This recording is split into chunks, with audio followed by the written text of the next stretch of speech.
Now, we've all heard the story about the birth of Jesus, right? Everybody's heard that story? How Joseph and Mary, his parents, were living in a small town of Nazareth in the region of Galilee. And all of a sudden they heard from Augustus Caesar that a census was going to be taken. And so they had to rush off to Joseph's hometown of Bethlehem in Judea. And it was complicated, though, by the fact that Mary was 9 months pregnant. So Joseph put his 9 months pregnant wife on a donkey and started the journey all the way from Nazareth uphill all the way to Bethlehem in Judea. Now, when they got there, Mary was about to give birth. So they had to find a room in an inn. But when they tried an inn, they found out there was no room for them in the inn. It was booked up. It was full. So the innkeeper said, "You can go stay in the stable." Nah, don't you worry. I got plenty of rooms at my inn, all with brand new carpeting. I think my water just broke. You can have the barn. Now feel free to come by the main house for breakfast. There won't be any.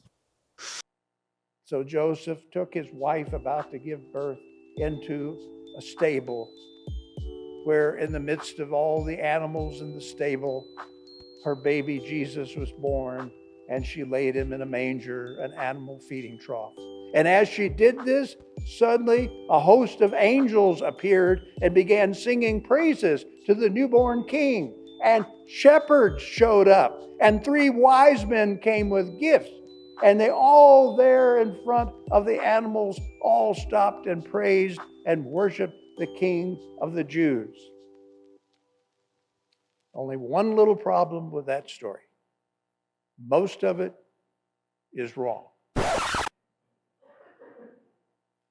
That's what we call today fake news. Now, a lot of people have indiscriminately accepted traditions and stories and fanciful creations that are not biblical. So, what we're going to do today is take a look at the biblical account from the book of Luke and find out what Luke tells us from his perspective and from his research and his interviewing of hopefully eyewitnesses, what actually happened in this story. And then we're going to seek to understand not only what Luke tells us about the birth of Jesus, but what that story means for us today. So let's go to Luke chapter 2, and we're going to look at verses 1 through 20. Luke chapter 2, and beginning in verse 1. In those days, Caesar Augustus issued a decree that a census should be taken of the entire Roman world. All right, let's try to unpack that sentence just a little bit. In those days, what days were those? Well, the days of Caesar Augustus. Well, Caesar Augustus reigned from 27 BC to 14 AD. So those are the days of Caesar Augustus. You got that? 27 BC to 14 AD. Now, during that time, he issued a decree or a dogma, literally in the Greek, that a census. Now, census is from the Latin. Registration would be the Greek term. So he decreed that a registration should be taken of the entire Roman world. Pretty straightforward, isn't it? Okay, few little difficulties. First of all, there's no historical record of any census given by Caesar Augustus for the entire Roman world. Okay. Was there any census? Yes. At least 3 are mentioned in historical records. 8 BC, 2 BC, and 6 AD. They were all in isolated regions of the Roman Empire. And the one in 6 AD was in Judea. So what's Luke telling us? Well, let's hold that for a moment, think about it, ponder it, and move on. Verse 2. This was the first census that took place while Quirinius was governor of Syria. Okay, when was he governor of Syria? He began to be governor, according to Josephus, in 6 AD. Okay, wait a minute. We're beginning to run into some problems here. If you read the birth account in Matthew, Jesus was born during the reign of Herod the Great. Herod the Great died, according to Josephus, in 4 BC.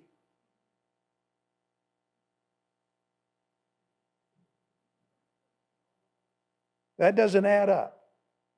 How do you fit that in? When was Jesus born? Here, what is my answer, church? How do I answer these complex questions? You know my standard answer? I don't know. Yeah, I don't know. All right, so we've got some dating problems here. Now, first of all, who made Josephus inspired and inerrant? Do we trust Luke or Josephus? Well, maybe we don't fully understand either one of them. So we're in a quandary there. How do you put all of this together? Well, it's very difficult. For example, the word translated first, the first census. What do you mean the first census? Well, the Greek word there is prote. Could it mean before? Possibly. Could it mean the most prominent? Possibly. Could it mean the first? Possibly.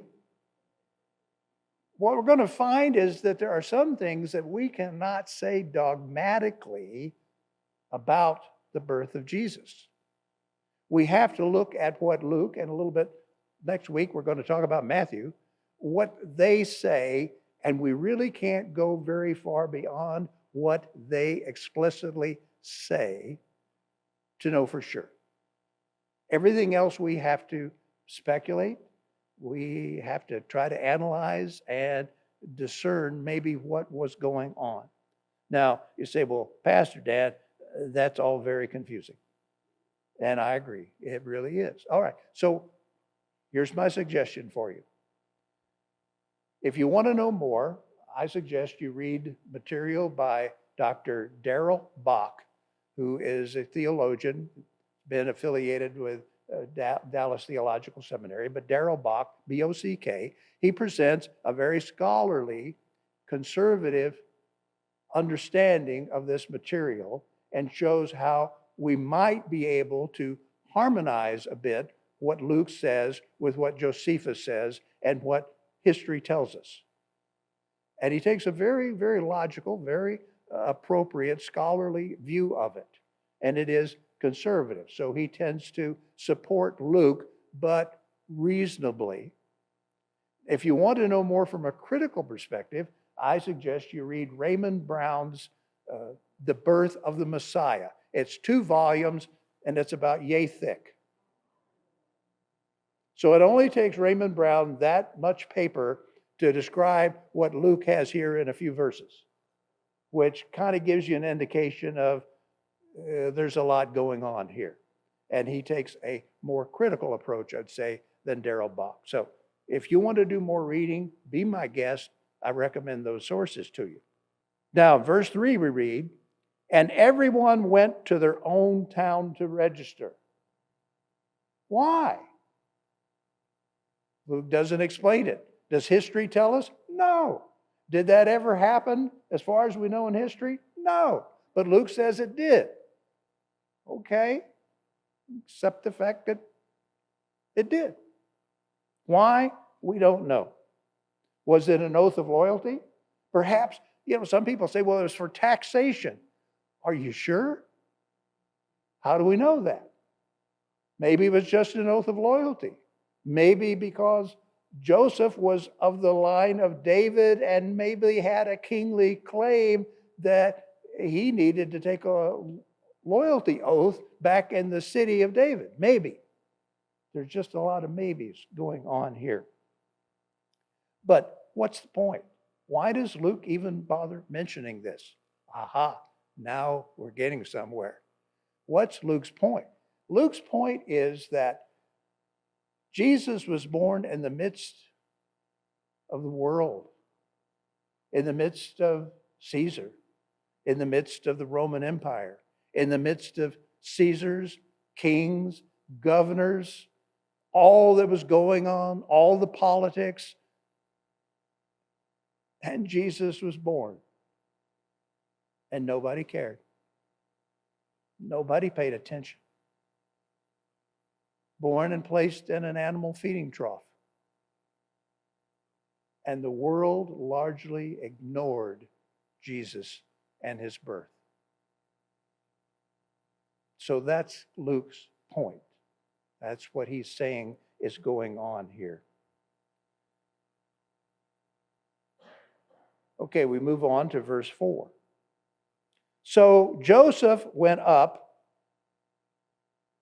Okay, if you know anything about geography, you know that Nazareth in Galilee is to the north, and that Bethlehem is just to the south of Jerusalem, about 90 miles, depending on the route you take, 70 to 90 miles south.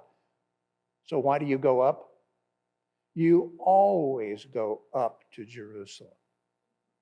Always. Every scripture you go up, it's uphill. So they went up from the town of Nazareth and Galilee to Judea, to Bethlehem, the town of David. All right, now, how did they go? Well, first of all, as I said, it's about 70 miles direct. But you don't want to go direct because that would take you through Samaria. And Jews were not welcome in Samaria. And so typically you would go around Samaria, over to the Transjordan, down the east side of the Jordan River, cross back over, enter the town of Jericho, and then from Jericho go uphill all the way to Jerusalem. Are we there yet? No! Are we there yet? No, we are not. Are we there yet? No! But this is taking forever. Shrek, and ain't no in-flight movie or nothing. That's probably the way that Joseph and Mary went, and that's a distance of approximately 90 miles. How long did that take them? Well, if they walked really fast, 3 days. If they walked at a more normal rate, about 4 days.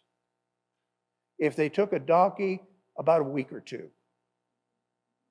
There's no donkey. People generally did not travel with donkeys unless there was a caravan carrying lots of goods. People generally did not ride on a donkey. There's no donkey in the story. From Luke's perspective, most likely Joseph and Mary walked. Did they walk alone? I doubt it. They probably walked with other people who perhaps had to register as well. We don't know. Luke doesn't. Oh, Luke. As I've said before, someday we're going to meet Luke in heaven. I got a list of questions for him.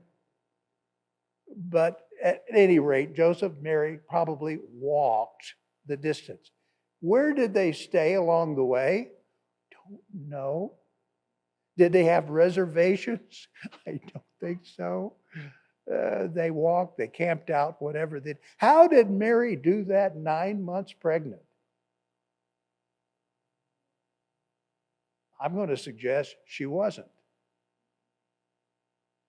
Okay, bear with me on that. So they went up from the town of Nazareth in Galilee to Judea, to Bethlehem, the town of David. Now, what's important here for Luke is none of the things I've just mentioned. What's important for Luke is the town of David. Why? What Luke wants his audience to see is that Jesus was legally the son of Joseph. Joseph was the ancestor of King David. Therefore, it was out of the line of David that the Messiah would come, the true King of the Jews who would sit on the throne of his father David forever. Who could that be? Duh, it's Jesus. And that's what Luke wants his audience to get out of this. So it's very important for Luke to get Joseph and Mary to Bethlehem, the birthplace, the home of David, and have Jesus be born there. That's Luke's point. Now, he also explains that Bethlehem is the town of David because Luke's primary audience was Gentile Christians.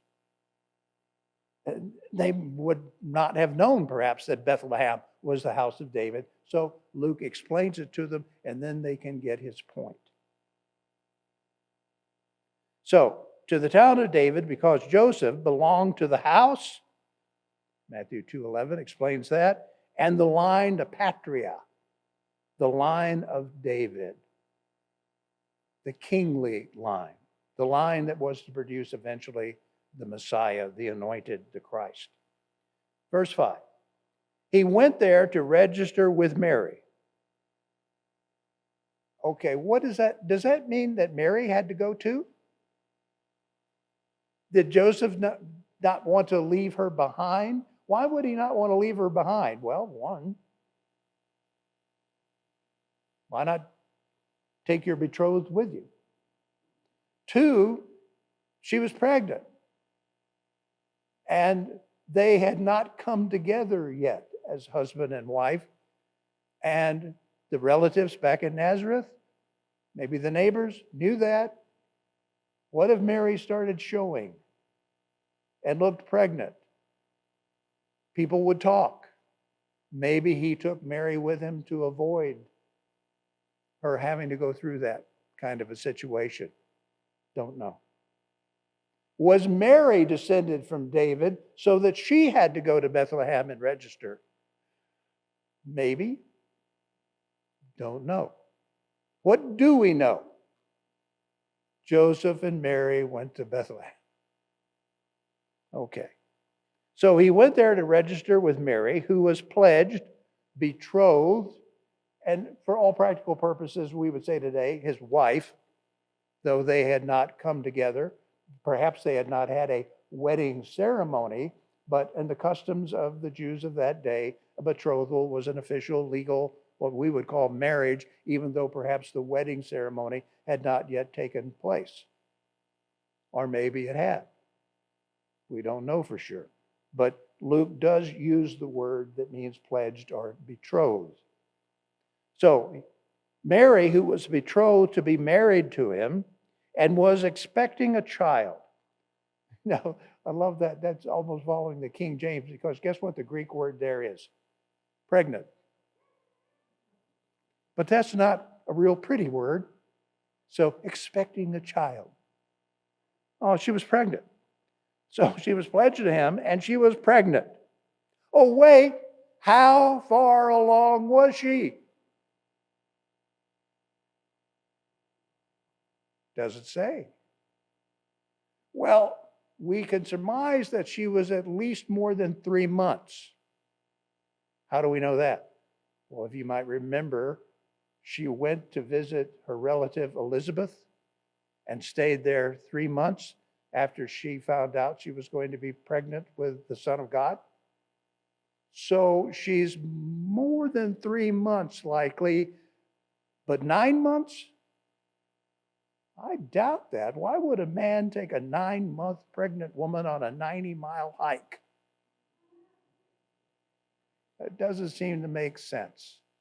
I very seriously doubt she was much over 3 months along. While they were there, the time came for the baby to be born.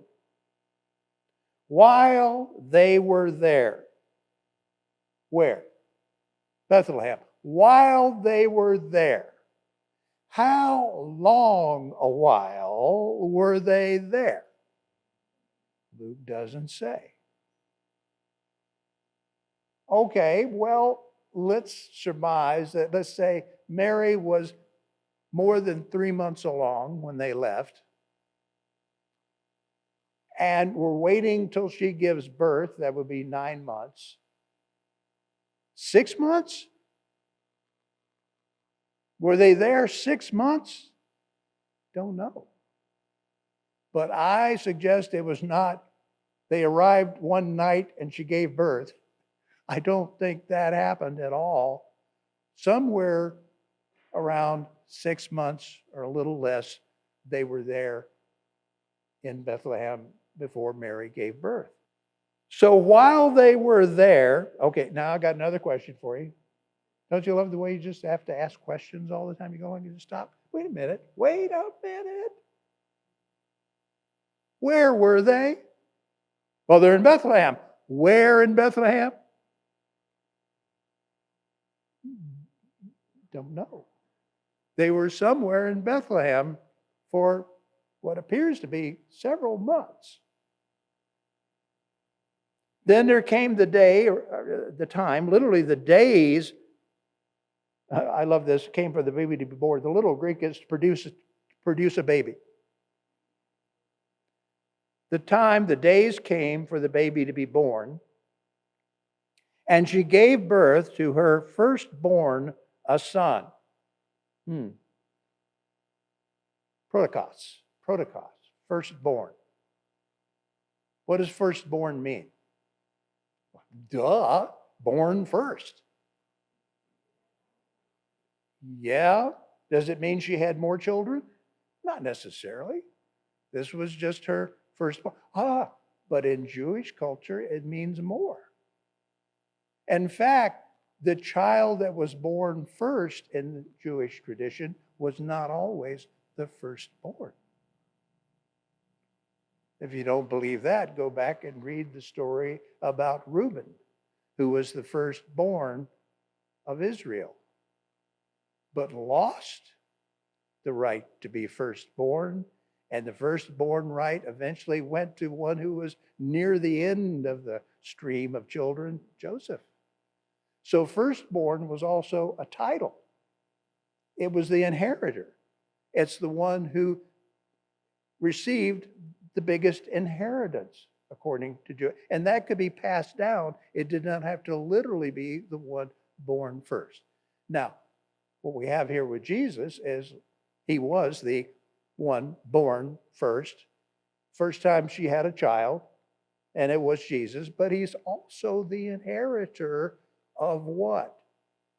His father, at least legal father, Joseph's inheritance, which is what? The line of David the king.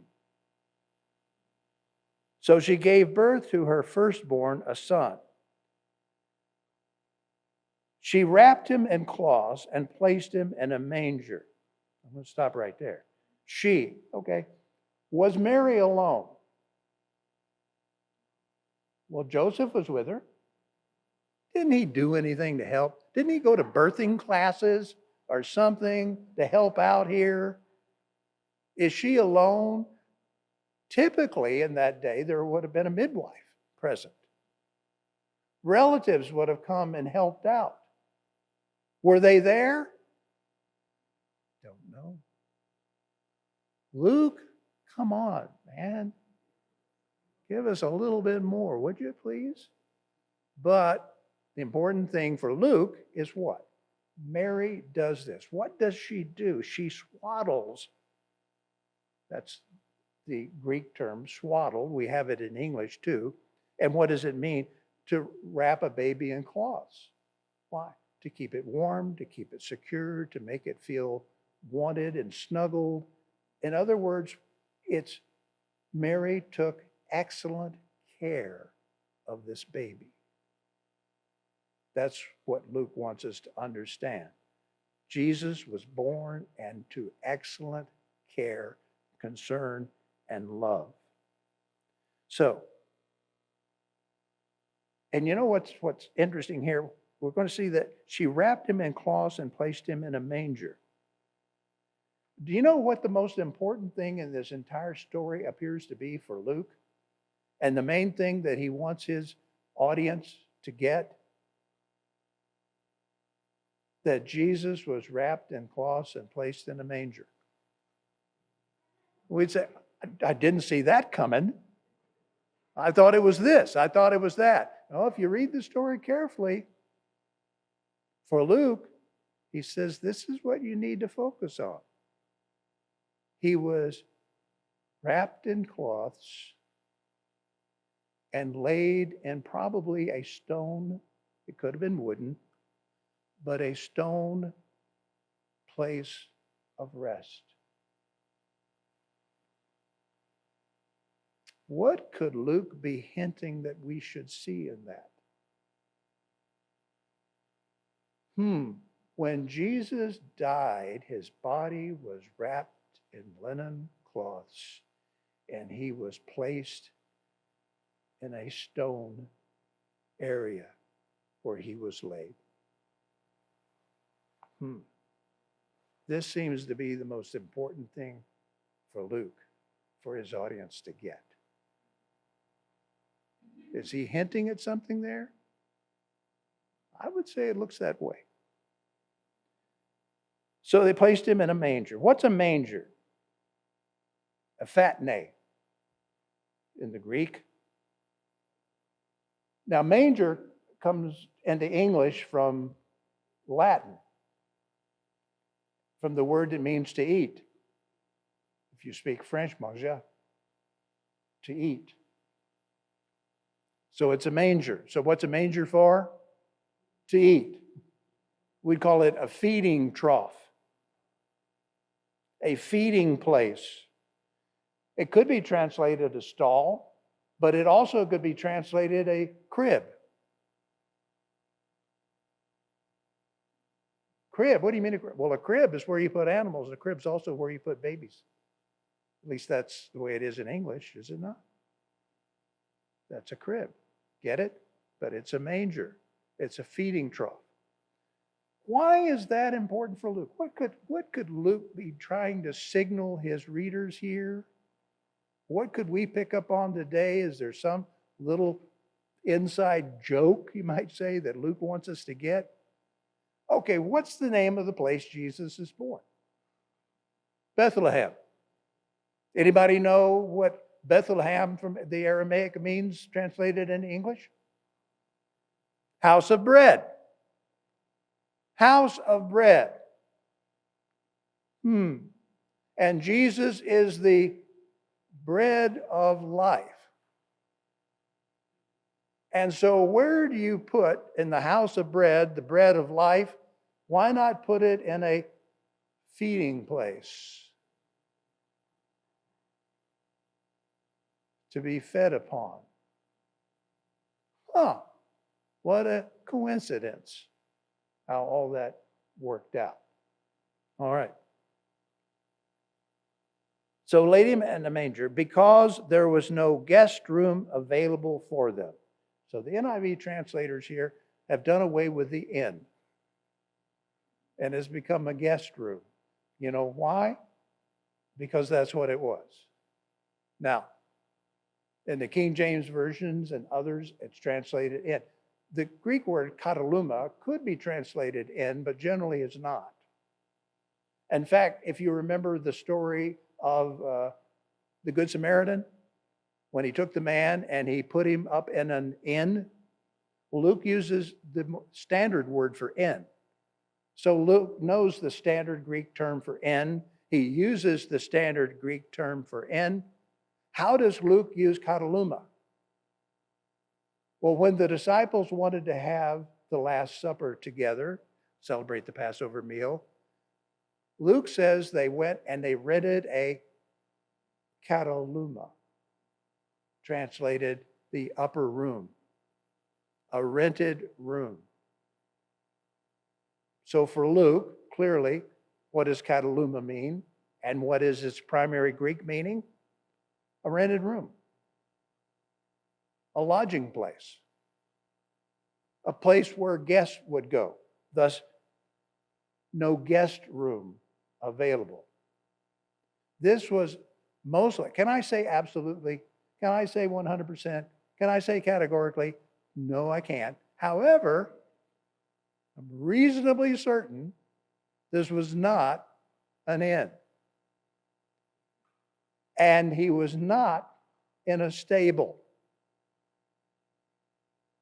There was no room, no guest room available for them.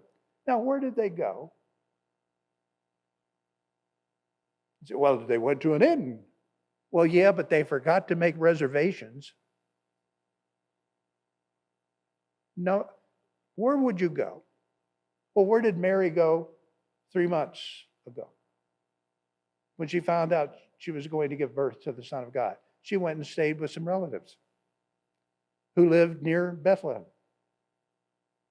Likely Joseph and or Mary had relatives in Bethlehem. This would be where you would go, the custom of the day. Inns, not the best place to go, get kind of rowdy. You go to a relative's home. This was likely the home of either David and or Mary's relatives, and they went, but when they got there, the guest room was unavailable. And in fact, the Greek says there was no place, topos, or room, space. There was no space for them in the guest room. Why is that? Well, maybe by this time, Mary's pregnant and about to give birth. She's been there a long time, but now she's about to give birth, and the relatives go, there's no way this woman's giving birth in our little guest room. There's just no space in there for her with her husband, a midwife, and maybe other women in there to help out. We're going to have to put her on the main floor. So likely she was on the main floor of their house because the guest room was too small. Or maybe it was occupied. Now, on the main room of a typical home, either one story or two story, let's say it's one story, the first floor was elevated. There was a part where the dining room and the eating area was, and there was a lower area in front of that where often people would bring an animal or so in. Why? Because you didn't want people stealing your animals. You wanted to safeguard them. And you say, are you telling me that people had animals in their house? Yeah, I do. And guess what? I even have a feeding trough there for the animal in my house. Yeah. So that's not unusual and that's not uncommon.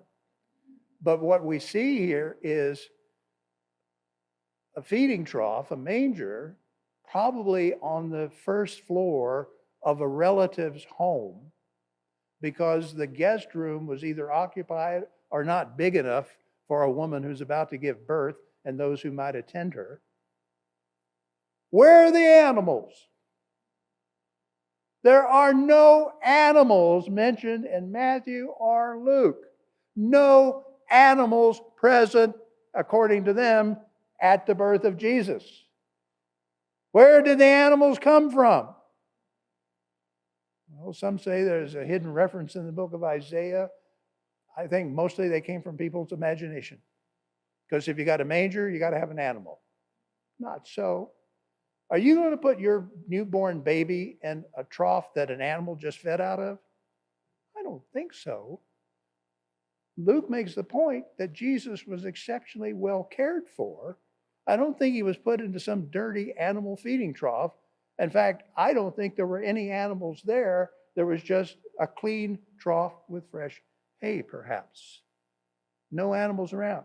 You got a pregnant lady in the house, she's going to give birth. Get the animals out of here and clean up. And so that's where Mary gave birth to Jesus and placed him in a manger. And there were shepherds living out in the fields nearby, keeping watch over their flocks at night. All right, let's think about that. Now, you may have heard it said that, Jesus could not have been born in December. Why? Well, because the shepherds were keeping watch over their flocks in the fields at night, and they didn't do that in the winter because it was cold. Fake news. Myth. Not true. Many historical records show that shepherds kept their sheep out in the fields year-round. Not uncommon to have them out in December. Not true. So there were shepherds, plural, living out in the fields. The Greek would imply spending the night out in open country. Why did they have their sheep out in open country? Well, evidently that was not unusual for shepherds to do. If this registration was about taxation, and you got taxed on how many sheep you had, you might want to take them out in the woods somewhere and hide them. So, we don't have to pay tax on these sheep. Nobody's going to find them out here. Or they could have been out there. They were just a few miles from the temple in Jerusalem. They could have been getting them ready for the influx of visitors who might have needed extra sacrificial lambs or whatever. We don't know. But at any rate, it could have been winter. Don't know that it was. Could have been. And what we do know that multiple shepherds, now which indicates what was the size of this flock. It was a good sized flock to have multiple shepherds, and they were out spending the night in the open country, and they were guarding, keeping watch over, now listen to this, their flock. It's not plural in the Greek. Their flock. Their flock. Does that mean the shepherds owned this flock? Does it mean that this flock was in their care? It would hint to the fact that the flock belonged to the shepherds. If so, were these shepherds, like you usually hear, poor shepherds, marginalized people, untrusted, the down dredges of humanity shepherds? Maybe, maybe not. Seems like David was a shepherd. Pretty good guy. Jesus was the good shepherd of the line of David, the shepherd boy from Bethlehem. Shepherds, David, Jesus, Bethlehem. Kind of all makes sense. The Bible speaks of good shepherds and bad shepherds. Don't paint all shepherds with the same brush. Were they poor shepherds? Not if they owned this flock, they weren't. And they turned out to be what? Really good guys. Very worshipful. Very fascinated. The king of the Jews. Wow, let's go.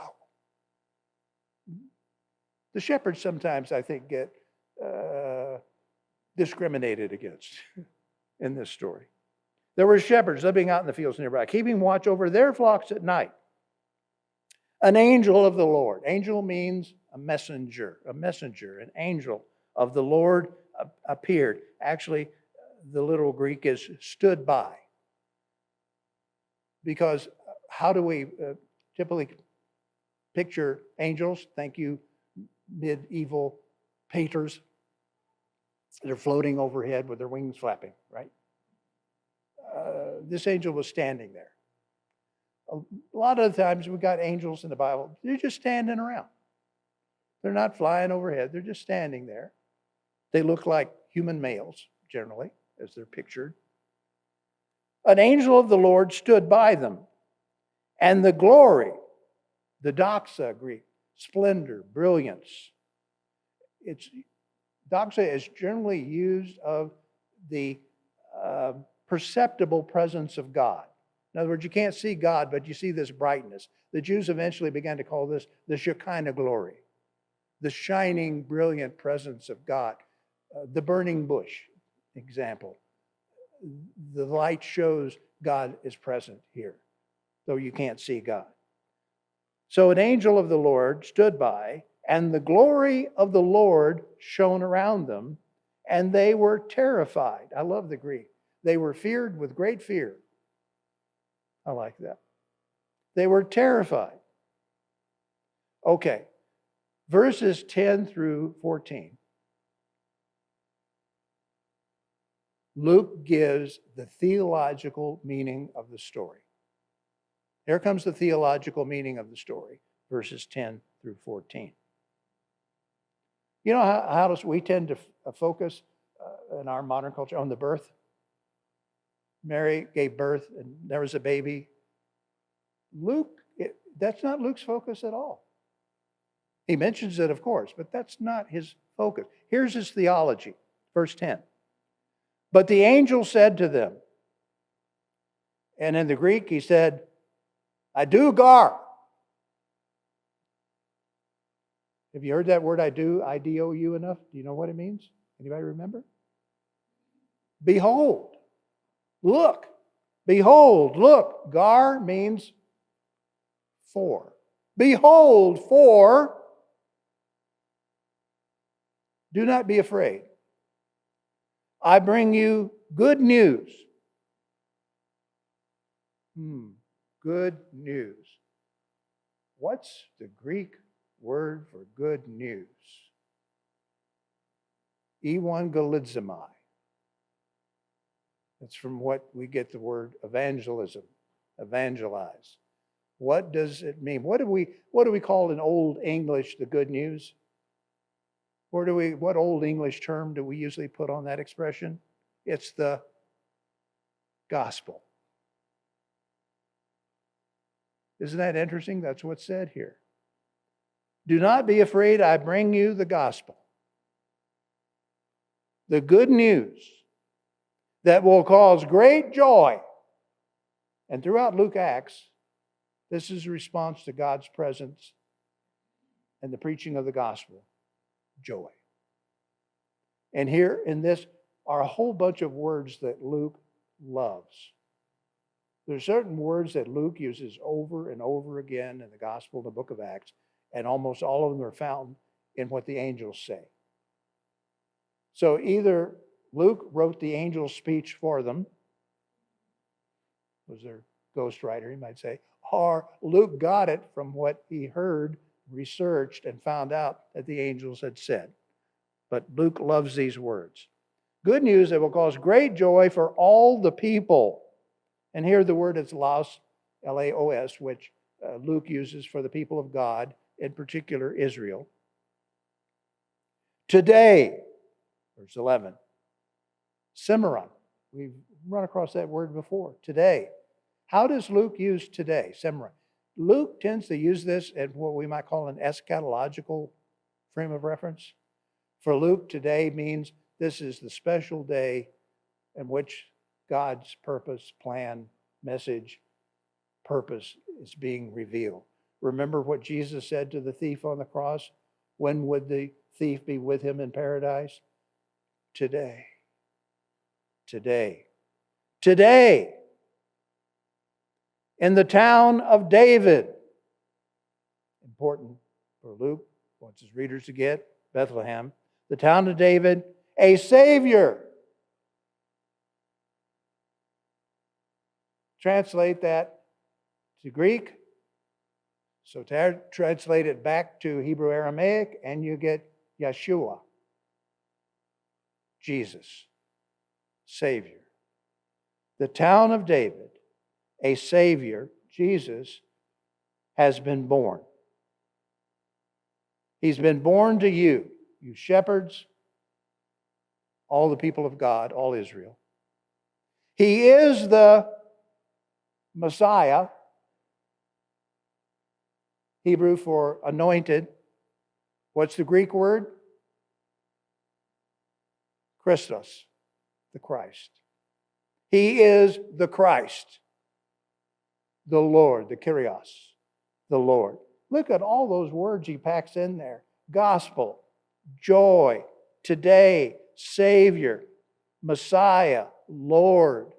You get the theological message that Luke wants his audience to get from what the angels say? This is who just got born. Do you understand the significance of the birth? This is the significance of the birth. Verse 12. This will be a sign to you. Now listen to this. What's going to be the sign? What's going to be the sign? The sign for you. You will find a baby wrapped in cloths and lying in a manger. I told you that was Luke's focus. Luke said, here's the sign. Get this message. A baby wrapped in cloths, lying in a manger. And the shepherds are like, what? Wrapped in cloths? That's real nice. Lying in a manger? Are you kidding me? Who puts their baby in a manger? Boy, if we find a baby in a manger, we know that what the angel said must be true. Hello? Yes. It is the sign. Suddenly. What's the importance of that? Suddenly, unexpectedly. In Malachi, Suddenly, the Lord shall come to his temple. Suddenly, according to Luke, the Spirit came on Pentecost. Suddenly, according to Luke, Jesus appeared to Saul, the Apostle Paul, on the road to Damascus. Suddenly, you'll see the sign of the Son of Man coming in the heavens. Suddenly, all these events come suddenly. Suddenly, a great company of the heavenly host, and the word literally means army. The heavenly army appeared with the angel praising God and saying. Were the angels there with Mary at the birth of... No. The angels appeared to the shepherds out in the field. This was the angel's message to the shepherds. And here are the angels coming from where? Heaven. Where are the shepherds out in the field on the earth? Did you catch Luke's imagery here? There's a coming together of heaven and earth. What in the world would bring heaven and earth together? Jesus. In Jesus, heaven and earth come together. So they appeared with an angel, praising God, saying, glory, doxa, to God in the highest heaven or the highest places. And here we have, what we read in chapter 19, verse 38, a mirror of that. This is what is called a doxology. Ever heard the word doxology? Doxa, glory, praise. Glory to God in the highest heaven, and on earth, peace to those on whom his favor rests. Real peace. Now, there's a play here, too, on Augustus Caesar. Remember Luke started with Augustus Caesar? Intentionally. Great writer. Great use of resources. There was an inscription on a monument to Augustus Caesar that all was spread throughout the Roman Empire, was fairly well known. You know what it said? On this, the birthday of the god, meaning Augustus Caesar, on this, the birthday of the god, it is the beginning of good news for all the world. Hello, excuse me? Oh, yeah? These angels are mocking that inscription. It ain't Caesar. On this birthday of the God who truly brings good news to all the world. Verse 15. When the angels had left them and gone into heaven, withdrawn into heaven, that reminds you of Jesus and the ascension. They watched them, you might say, go. The shepherds said or kept saying to one another, let's go. The Greek word de, D-E, is a sense of urgency. Let's go. Let's go to Bethlehem. And let's see this thing. Let's see the thing and word, Rama, same word. Let's go see what's been said come to pass. Let's go see it. Let's go see the fulfillment of this word. Let's go to Bethlehem right now. Let's go to Bethlehem and see this thing that has happened, which the Lord has told us about through his messengers, the angels. They were not instructed to do so. They were not commanded to do so. But they were told what they would find if they did. So they responded, and they did. These are good guys. They're very sincere. They want to go worship. Now, got a question. Here we go. Who took care of the sheep? All the shepherds get up and go to Bethlehem. What happens to the sheep?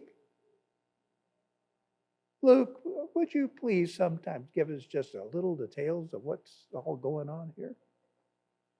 Anyway, it shows their zeal, doesn't it?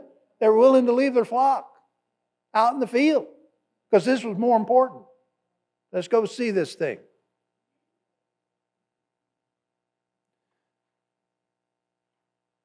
So they hurried off, very excited. They hurried off and found Mary and Joseph and the baby who was lying in the manger. Now, the English doesn't convey it, but the Greek verb there conveys by looking around. They had to look around. Now, thankfully, Bethlehem was not very big, small village. All they had to do was go into town. Now, I'm going to guess that it was not night anymore, that it was morning. Just going to guess that. And they're asking around town, did you see some strangers from out of town? At a woman who was 9 months pregnant and she's giving birth, and you heard that maybe that the baby was in a manger or something? Did you hear that? And it didn't take too long in a small town, because I bet this situation was known. And I wouldn't doubt that Mary didn't have women helping her with the birth. And so it wasn't as unlikely as it may seem for them to quickly find Joseph and Mary and the baby. And so they hurried off and found Mary and Joseph and the baby who was lying in a manger. There it is. That's what the angel said. What's the sign? Lying in a manger. And a stone hewn out. He is resting. How fitting. When they had seen him, they spread or made known the word concerning what had been told them about this child. They spread the gospel. First evangelists. They spread the word. Christ is born. The good news. And all, verse 18, probably in Bethlehem, all in Bethlehem who heard it were amazed, one of Luke's favorite words. Surprised, marveled at, wondered at, were amazed at what the shepherds said to them. But Mary treasured up all these things and pondered them in her heart. Better translation or fuller translation of the Greek would be preserved for later interpretation. All these things. Like, can you imagine Mary? It's difficult. What was in her mind? I get some of this, I think Mary is thinking, but what does it all mean? What's going to happen? Where is this going to go? That's my baby. Son of God? Emmanuel? God with us? Virgin birth? Where's this headed? How am I going to raise this child? What's he going to be like? What am I supposed to do? How am I supposed to be his mother? We might say Mary was the first Christian, but she certainly, like most Christians, did not understand everything right away. She had to think this thing over. She had to think this thing through. She had to figure it out as she went. And at times we find in this gospel story, she was puzzled and didn't know what to make of things. But she knew something special had happened to her, obviously. Now we might ask this question, where did Luke find out all this? Luke was probably a Gentile. Probably not from Judea. Lived at a little bit later time. How did he find out? A good guess would be he talked to Mary. He interviewed Mary and said, Mary, tell me what you remember. Tell me. Can I say that for sure? No. But you have to wonder, as Luke got his information from interviewing sources and from written records and so forth, he was not an eyewitness, but he told the story as well as he could. Verse 20, the shepherds returned glorifying and praising God for all the things they had heard and seen, which were just as they had been told.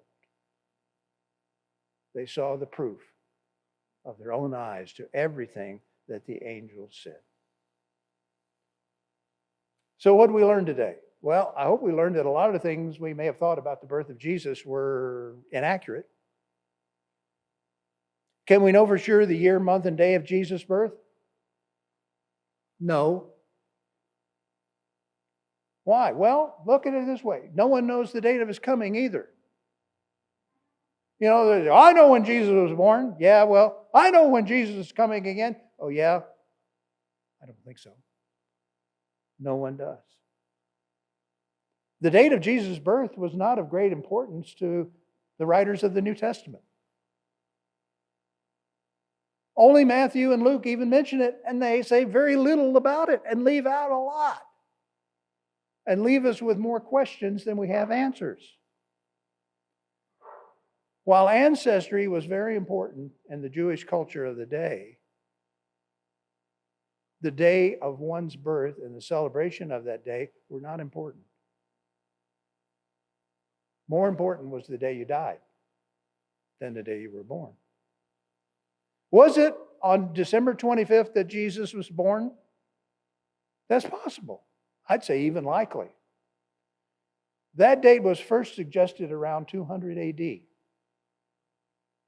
Based on the understanding, it started with understanding when Jesus died. Because the death and resurrection of Jesus were widely celebrated by early Christians long before his birth. And they wanted to know when it was. They knew it was during the Passover. They tried to figure out the year, somewhere between 1 and 6 BC. And they finally settled on a date. Now, I'm not saying they were right. What I'm saying is they finally settled on a date of March 25th. March 25th was the day that Jesus was resurrected. Then someone said, well, you know, our tradition is that great people, they were conceived on the same date on which they died. Okay, if Jesus died on March 25th, 9 months later is December 25th. That's when he was born. Not that anyone cares, but that's our tradition. And so the date of December 25th began to be popularized as the birthday of Jesus, though it was not a big issue. Now, why do I say it? Well, if you read fake news, well, they derive the date of December 25th from pagan ceremonies that emerged in the 3rd and 4th centuries. No. The original thinking about December 25th came from about 200, and it came by Christians who were Jewish Christians thinking possibly more about the date of his death and resurrection, but then extrapolating, if so, then the date of his birth. Now, I'm not saying they were right. What I'm saying was that's when the date emerged as a thought, as the birthday of Jesus. Not out of paganism, but out of Jewish tradition. Based on the writings of the early church fathers and a number of historical records, December 25th is a possibility, a good possibility. It took Christians a while to realize the importance of celebrating the birth of Jesus. There was a heresy that began to spread in the 2nd and 3rd centuries called Docetism. Docetism was a Gnostic Christian philosophy that Jesus only appeared. He wasn't real. He wasn't really human. He was like a ghost. It was just an illusion. It was just, he appeared to be here, but he really wasn't. That's called Docetism. It denied that God had come in the flesh. So by the 3rd and 4th centuries, Christians were saying, I think we really better celebrate the birth of Jesus and the incarnation. Because if we want to combat this heresy and make sure that Christians know that Jesus was born a human, lived a human, died a human, ascended to heaven as a human, then we better celebrate his birth and memorialize that. It's important.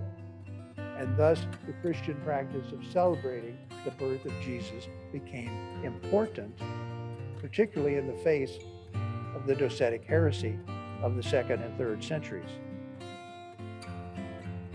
So what did we learn? We've learned there's a lot we don't know.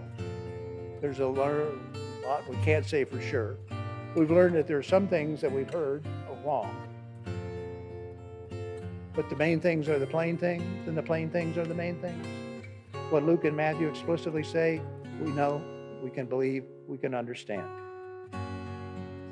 How do we sum it all up? Well, I'd like to sum it up today in the words of the prophet Isaiah, which Luke, in the words of the angels, alludes to. From the prophet Isaiah, "For unto us a child has been born, a son given to us. Authority rests upon his shoulders, and he is named Wonderful, Counselor, Mighty God, Everlasting Father, Prince of Peace." And that's what we learn from this story in Luke chapter 2 today. Let us all hail King Jesus. And Merry Christmas, and to all a good night.